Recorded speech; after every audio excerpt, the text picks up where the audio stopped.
Let's talk about how to really learn the Web Content Accessibility Guidelines.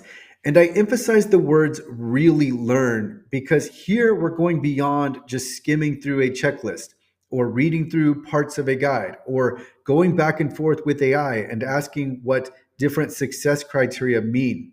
Here we want to build our knowledge so that we're really experts in the Web Content Accessibility Guidelines and we can flow in and out of the requirements as needed. So we can practically apply this knowledge to whatever we're doing.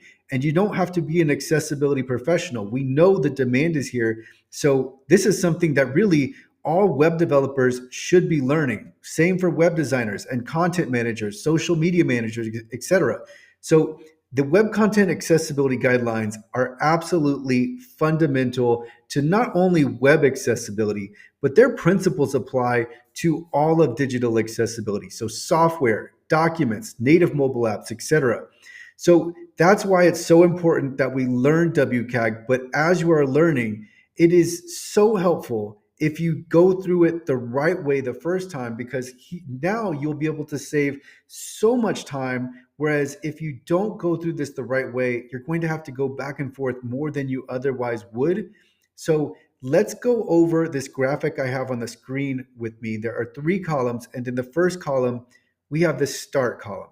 And how I recommend you start is you read the background on the Web Content Accessibility Guidelines, and this is going to give you context for what you're learning. Now, I understand the desire just to jump right in, go through a checklist, and think, okay, that doesn't seem that bad. I think I know this. But you don't. And I know that from experience. Just reading through a checklist really quickly or spending 30 minutes, this is not going to give you the level of knowledge you need to practically flow through all of these different success criteria. But I recommend you start with the background because think of it this way. Think of a test that you've taken where you didn't know everything that you knew you needed to know, and you knew that you were missing something. So you were taking the test the whole time, and the whole time there's something I don't know here, but I've got to continue on and take this test and just hope that I'm getting these right. And that's I've never liked that feeling, and I've had that. I've taken tests where it's been like that. I knew that there was something I didn't study, and I knew that I was missing something that I really should know. And you don't want to have that with the Web Content Accessibility Guidelines. So you might not know some of the terminology. So this could be success criteria. You might know that you might not know how WCAG relates to the law. You might not know what an advisory technique is. You might not know what the different versions represent. You might not know that they build on top of each other. You might not know what conformance level means. So this background and just having context for what these guidelines are, which are technical standards, is going to help you when you're learning, because then everything's going to make more sense. And this won't take long. If you just take 10 to 15 minutes and you read through accurate information. So I'm going to link to two accessible.org pages in the description, and these will help you they will help you with this background that you need to have context. And as I said, these are technical standards. So the Web Content Accessibility Guidelines are not the law. Some people think that they are, but they're just technical standards. And think of them as requirements for web accessibility. And when I say success criteria, these are the requirements. That's what we refer to as the requirements, is as success criteria. And a single requirement, by the way, is a success criterion. But this is all to say that the background is important. I know it may not seem like it now, but it will help you make more sense of this. Even just you've already heard of maybe WCAG 2.0 or 2.1 or 2.2. Now you'll have better context for these different versions as you read through the background. One other bullet point in the starter column. WCAG tells you what to do, not how to do it. Now, sometimes as the success criteria are telling you what to do, you will find out how to do it, but usually not. Usually you need to go through, you need to learn how to implement But first, you need to know what to do before you actually try to implement the accessibility measures. And then on the start column, I do have a screenshot of my WCAG overview, which will be linked to in the description. There was one other thing I wanted to note here, but I'm going to continue on. We'll now move to the second column, which is the learn column, and then maybe I can remember what I wanted to say. So in the learn column, I have here, there's the accessible.org guide and checklist. And this is going to be one of the two links I talked about earlier, because not only will you find the downloadable guide and checklist on this page, you will also find more background information on the web content accessibility guidelines. So I highly recommend that you go and download this guide and checklist, and there you can start learning. This is completely free. There's no email subscription required, but these documents will be useful references as you are learning and as you are going back and looking back at reference materials, because that is part of learning the web content accessibility guidelines, is going back and forth and checking that you do know what the individual success criterion are requiring, and you know the layers to them, you know the exceptions to them. And then the other part of this, the other part of learning, is the WCAG course. Now, I created this course because I thought this is the perfect way for someone to learn this in the most, not only effective, so not only making sure that you end up with a working knowledge of WCAG that you can apply, but also efficient, so that you're not spending any more time that is necessary. You're not going through YouTube and trying to learn each individual success criterion from various people. Everything here is consolidated into one place. It's organized for you. And not only is it organized, you also have video explanations and text explanations for every single success criterion, as well as examples. Examples are something that would have helped me so much early on. And when I started learning the web content accessibility guidelines, examples just weren't available, and particularly the code examples that I include in this course. And so that, I think, is really helpful for anybody. It could be a web developer. It could also be a beginner or a non-technical person. Just looking at what could be a model code example can really help. And so there are examples throughout the course. Now, another bullet point here is that the requirements themselves aren't technical. The implementation can be. It doesn't have to be, but it can be. So it's important to think of it this way. The requirements are beginner friendly. Here you're just learning what to do. Now, as far as how to do it, it can be technically complex. Sometimes it's not. Sometimes it's very easy, straightforward, and beginner friendly, and you don't even need to have a background in accessibility to understand what's required. But sometimes there are, in fact, many times, there are parts where the code is going to be involved. And so for here, the how to do it is you're going to need someone with that background knowledge. And then another bullet point I have is that success criteria are multi-layered. And what I mean by this is that some of the requirements have multiple aspects to them that you need to know about to fully understand the requirements. And this is in part why the checklists are just a quick reference point. So you should never be solely reliant upon a checklist, because there's just so much information that can't be gathered just from a quick line on what this success criterion gets at. Just keep in mind that the different layers can include different parts, different aspects that need to be met for conformance, and then also potential exceptions. So you really do have to go through them and understand the different layers. And keep in mind, here's where this just takes longer than you'd like, is that even for WCAG 2.0 conformance level AA, there are 38 success criteria. So think of these as 38 different requirements. And as I said, some of them are multi-layered, some of them can be more technical. So there's a significant, it's not so much an overwhelming amount, but there's definitely enough to go through where as you are learning, it's going to take you about 3 hours just to go through the course. But I think this is time well spent and invested, because if you go through it and you take your time, you're going to learn the material better the first time. And that leads to the last bullet point on this column, which is to take your time. If you just take your time rather than rushing through it, you'll end up saving so much more time. So let's say you spend an additional 45 minutes where you wouldn't have otherwise. Well, you're going to learn this material better. And what I know a lot of people do is that they know they need to understand the web content accessibility guidelines. So they rush through this. But by rushing through this, what happens is you have to come back to it even more than you already would.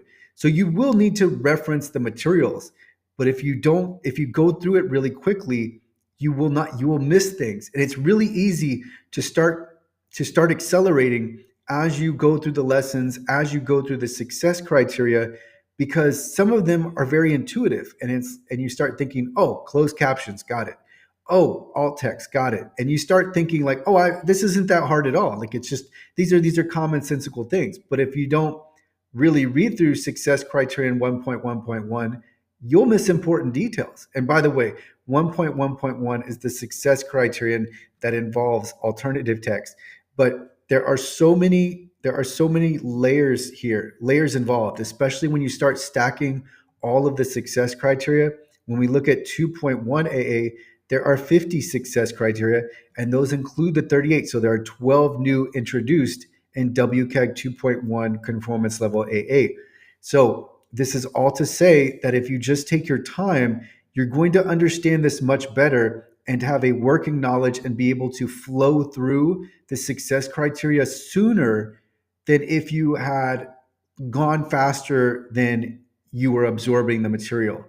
This is not to say to go slow, but just simply to take your time and try to really understand what you're learning as you're learning it. I know that when I went through this, I had to I spent a lot more time than was necessary. I spent a lot of time learning and then having to relearn.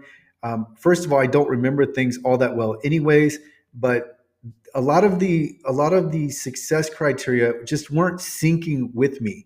And I think it's in part because I didn't have the examples to really show me and illustrate to me what was going on with the requirement, and just having better context for the requirement itself. So if you take your time, you'll end up saving so much more time, probably like 10x, than if let's say you rush through it and then you have to go through it again, and then you have to constantly refer back because you're not really learning it to begin with.